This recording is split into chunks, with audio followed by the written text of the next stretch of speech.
சென்னையில் ஜாதிவாரி கணக்கெடுப்பு துவங்கியுள்ளது. மக்களின் பொருளாதார நிலை, வேலை, வருவாய் ஆகியன இதில் இடம்பெறுகிறது.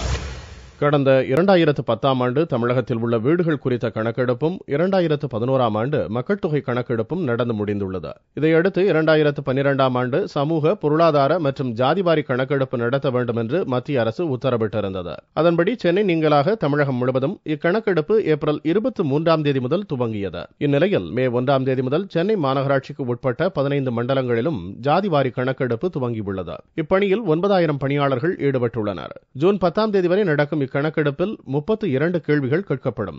ஏற்கனவே குறிப்பிடப்பட்டுள்ள விவரங்களில் மாற்றம் ஏதும் செய்ய விரும்பினாலும் அதை மாற்றிக்கொள்ளவும் இக்கணக்கெடுப்பு உதவும். சென்னை மாநகராட்சியில் மண்டலம் 1 முதல் 15 வரை இன்று 9000 பணியாளர்கள் சமூக, பொருளாதார மற்றும் ஜாதிவாரி கணக்கெடுப்பு 2011 இன்று மே 1 முதல் 10 ஜூன் வரை நடைபெறுவது 40 நாட்களுக்கு. இதற்கு வீட்டில் உள்ளவர்கள் தங்களுக்கு வரும் எனுமரேட்டரிடம் சரியான பதில் கொடுத்து அதற்குண்டான அக்ளாய்மெண்ட், அதாவது ஒப்புகைச்சீட்டு பெறுமாறு கேட்டுக்கொள்கிறோம். ஜாதிவாரி கணக்கெடுப்பிற்கு விவரங்கள் சேகரிக்க வரும் அலுவலர்களுக்கு தகுந்த ஒத்துழைப்பு தர வேண்டும் என்று மக்கள் தொகை கணக்கெடுப்பு பிரிவு கேட்டுக் கொண்டுள்ளது.